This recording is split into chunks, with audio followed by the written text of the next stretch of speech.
बड़ी प्यारी बात है कि एक व्यक्ति ने किसी महात्मा जी से कहा कि नाम जप तो करता हूँ पर मन नहीं लगता। तो महात्मा ने कहा, भाय कुभाय न खालसहूँ, नाम जपत मंगल दिसि दसहूँ। तू तेरा मन लगे या नहीं लगे, तू तो बस नाम कर। तो उसने कहा, अगर मेरा मन ही नहीं लगेगा तो नाम से फल ही क्या मिलेगा। तो महात्मा जी ने कहा कि तू रेलगाड़ी में बैठा हो और रेलगाड़ी में बैठे तेरा मन नहीं लग रहा हो, पर फिर भी रेलगाड़ी तो तुझे अपनी मंजिल पर पहुंचा ही देगी ना, तेरा मन लगे या नहीं लगे। अगर तू नाम सुमिरन कर रहा है तो तेरा मन लगे या नहीं लगे, पर तूने जो नाम गाया है वो नाम का प्रभाव तो तुझे कहीं न कहीं परमात्मा के पास लेकर के जाएगा ही जाएगा। तो विश्व भरण पोषण कर जोई, ताकर नाम भरत असो होई। जो विश्व का भरण पोषण करता है उसका नाम भरत है। भरण पोषण खाली पेट भरना ही नहीं होता। रोटी कपड़ा मकान ही भरण पोषण नहीं है। भरण पोषण का अर्थ है मन का संतुष्ट होना। भरण पोषण का अर्थ है चेतना का जागृत होना। भरण पोषण का अर्थ है जिसके लिए मेरा इस संसार में जन्म हुआ उस तत्व को प्राप्त कर लेना। भरण पोषण का अर्थ है कि जो पाया है अब वो कभी छीना नहीं जाएगा, वो कभी छिनेगा नहीं। भरण पोषण का अर्थ है कि जो पाया है उसके बाद कुछ पाना बाकी नहीं रहता। ये भरण पोषण है। विश्व भरण पोषण कर जोई, ताकर नाम भरत असो होई। भरत आचार्य हैं इस प्रथम भक्ति के। प्रथम भगति संतन कर संगा। भरत जी जब राम मिलन के लिए जाते हैं तो कुछ को संदेह होता है कि सेना लेकर भरत लड़ने के लिए जा रहा है, पर राम कहते हैं भरत साधु है, भरत कभी सेना लेकर चढ़ाई करने नहीं आ सकता। मुझ पर तो क्या, वो किसी पर भी सेना लेकर चढ़ाई करने नहीं जाएगा। वो एक संत है, वो एक साधु है। दशरथ जी ने खुद कहा कैकेयी से, तो किसके लिए राज्य मांग रही है। भरत एक साधु है, उसे किसी राज्य की कामना नहीं है।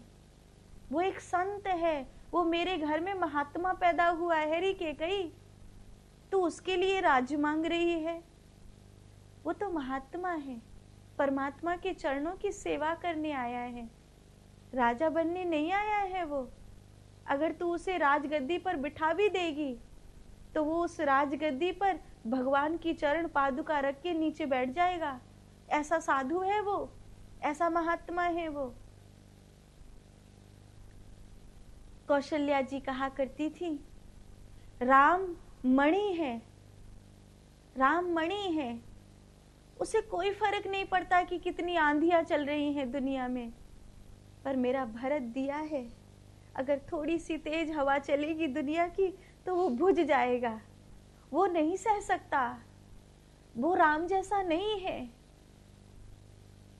ये दुनिया की धूप, वो ये संसार की राजनीति की हवाएं, वो नहीं सह सकता, वो बुझ जाएगा।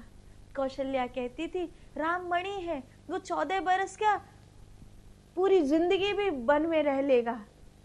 लेकिन भरत साधु है, उसे बहुत मत रुलाना, नहीं तो वो अपने आंसुओं में डूब जाएगा, वो अपने कई आंसुओं में खो जाएगा। तो भरत इस प्रथम भक्ति के पहले आचार्य मुझे लगे। प्रथम भगति संतन कर संगा। अगर इस भक्ति का कोई आचार्य कहना है मुझे, इस भक्ति के लिए कोई व्यक्ति चुनना है मुझे, तो मैं उसे भरत को चुनूंगी। जब राम वन जाते हैं तो अयोध्या उनके पीछे पागलों की तरह भागती है कि हमें छोड़कर मत जाना, हे नाथ, हमें अनाथ बनाकर मत जाना।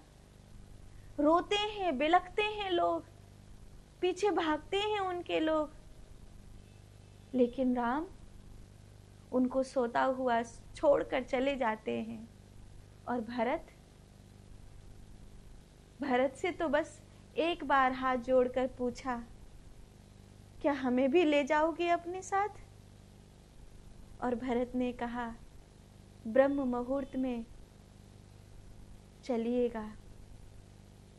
तेई निसी नींद परी नहीं काऊ, राम दरस लालसा उछाऊ। उस रात किसी को नींद नहीं आई कि है तो उन्हीं का भाई। जब बड़ा भाई सोता हुआ छोड़ गया तो छोटा भाई सोता हुआ छोड़ जाए, इसमें आश्चर्य की क्या बात है। लेकिन वशिष्ठ जी कहते हैं, परमात्मा किसी के लिए कठोर हो सकता है, पर महात्मा किसी के लिए कठोर नहीं होता। भगवान किसी को रोता हुआ देख सकते हैं, पर साधु किसी को रोता हुआ नहीं देख सकता। यही तो अंतर है परमात्मा में और महात्मा में। और यही कारण है कि परमात्मा और महात्मा जब दोनों साथ साथ खड़े हों तो वहां गुरु गोविंद दो खड़े, काके लागू पाए, बलिहारी गुरु आपने, जो गोविंद दियो मिलाए। वहां एक साधक, एक शिष्य, एक भक्त परमात्मा के पांव बाद में छूता है और महात्मा के पांव पहले छूता है। भक्ति वृंदावन में यमुना के किनारे बालुका में ज्ञान वैराग्य को गोद में लेकर के भगवान को नहीं पुकारती, भो भो साधु क्षणम तिष्ठा मत चिंता मपनाशया। एक साधु को बुलाती है, एक महात्मा को बुलाती है, क्योंकि संत हृदय नवनीत समाना। साधु का हृदय माखन के जैसा होता है।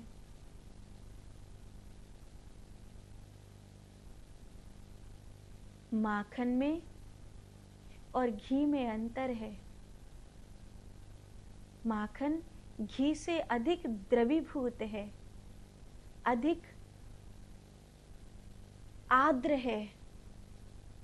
घी पूरा हो चुका है, अब उसे अगर चूल्हे पर रखोगे तो वो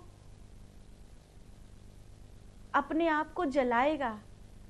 लेकिन माखन पहले अपने भीतर की छाछ को जलाएगा, फिर अपने आप को जलाएगा। परमात्मा जब संसार में आएंगे तो या तो नर को नारायण कर देंगे, जीव को शिव कर देंगे, या तो जीव को जीव ही छोड़ देंगे, नर को नर ही छोड़ देंगे। पर महात्मा जीव के भीतर से उस खार को मिटाएगा कि जीव शिव हो सके, नर के भीतर से उस अहम को मिटाएगा कि नर नारायण हो सके।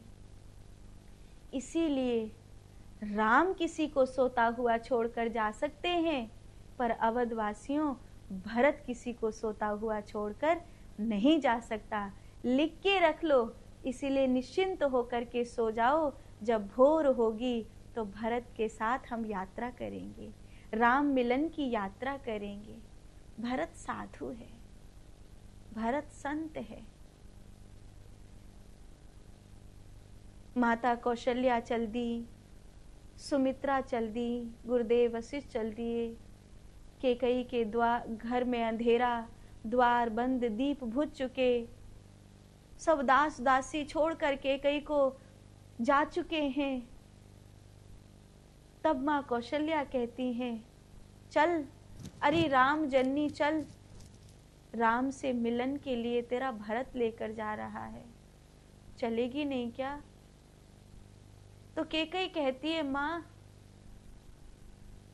मैं इतनी पापन हूं कि मुझे कोई क्षमा नहीं करेगा, मुझे कोई क्षमा नहीं करेगा। तो कौशल्या जी कहती हैं, मुझे नहीं पता कि मेरा हृदय तुझे क्षमा करेगा कि नहीं, क्योंकि तूने मुझे वैधव्य दिया है, मेरे पुत्र को वनवास दिया है। मुझे नहीं पता कि राम तुझे क्षमा करेगा कि नहीं, ये भी नहीं पता कि लक्ष्मण और सीता तुझे या अवधवासी तुझे क्षमा करेंगे कि नहीं, पर भरत तुझे क्षमा कर देगा। अगर एक बार राम ने ये कह दिया कि भरत ये सब कुछ मेरी इच्छा से हुआ है, तो भरत तुझे क्षमा कर देगा।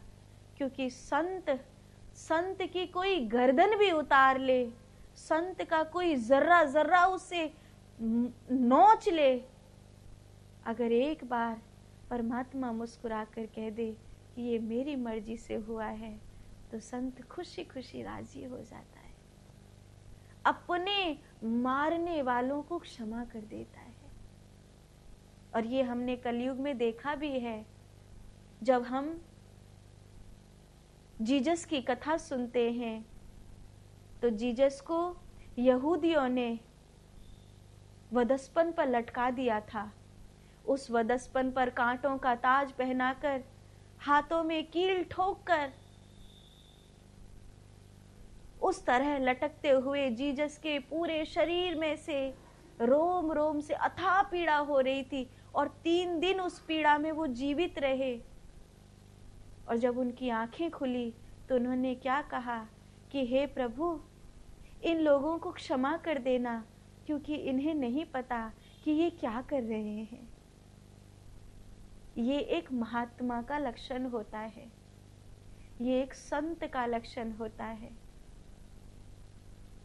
तो संत संग प्रथम भगति संतन कर संगा, उसके लिए मुझे आचार्य के रूप में चुनना हुआ, तो मैंने भरत को चुना।